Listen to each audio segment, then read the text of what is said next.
Ini menginginkan reformasi Al-Quran. Barang siapa yang bertelinga, hendaklah ia mendengar. Shalom semua, damai surgawi dari Sang Bapa menyertai kita sekalian dan turun atasmu.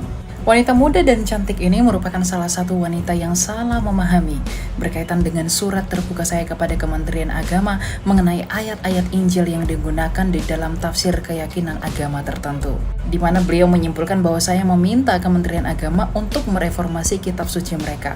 Hal ini merupakan kesalahan dalam daya tangkap, di mana saya meminta Kementerian Agama untuk melakukan reformasi agar ayat-ayat Injil tidak dimasukkan ke dalam tafsir keyakinan agama tertentu. Sehingga reformasi yang saya maksudkan adalah agar ayat-ayat kitab suci dalam keyakinan kami tidak digunakan untuk mendukung tafsir keyakinan lain. Karena bagaimanapun ayat-ayat Injil dalam kekristenan hanya dimengerti oleh kalangan kami sendiri, bukan malah ditafsirkan berbeda dengan penafsiran kami.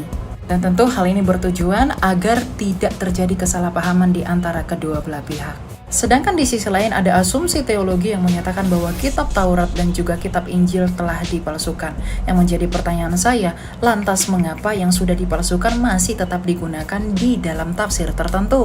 Bukankah seharusnya yang palsu tidak dapat digunakan untuk mendukung tafsir yang dianggap sebagai sebuah kebenaran? Artinya kitab Taurat dan juga kitab Injil yang dipalsukan itu bukanlah Injil dan juga Taurat yang dipegang kekristenan saat ini.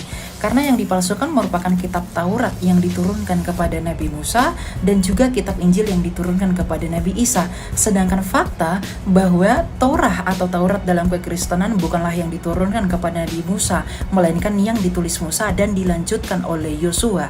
Dan Injil yang diyakini kekristenan bukanlah Injil yang diturunkan kepada Nabi Isa, melainkan kitab Injil yang ditulis oleh para murid dan para rasul, karena Yesus Kristus tidak pernah membawa kitab. Sehingga hal ini berarti kitab Taurat dan juga kitab Injil yang harus Anda yakini dalam rukun iman Anda bukanlah Taurat dan juga Injil yang kami yakini dalam kekristenan. Karena kami tidak pernah meyakini bahwa Taurat dan juga Injil itu merupakan kitab yang masing-masing diturunkan kepada Musa dan juga Isa. Karena baik Taurat dan juga Injil merupakan kitab yang dituliskan langsung oleh Musa dan juga para murid Yesus yang kemudian dikumpulkan menjadi Injil sinoptik, bukan yang diturunkan secara langsung. Lantas, jika Taurat dan Injilnya juga merupakan dua hal yang berbeda, lantas mengapa masih menggunakan ayat di dalam Injil kami dan Taurat kami untuk mendukung atau digunakan dalam tafsir tertentu? Dan bukankah untukmu agamamu dan untukku agamaku? Lalu jika demikian, dalam hal apa argumentasimu akan dibenarkan?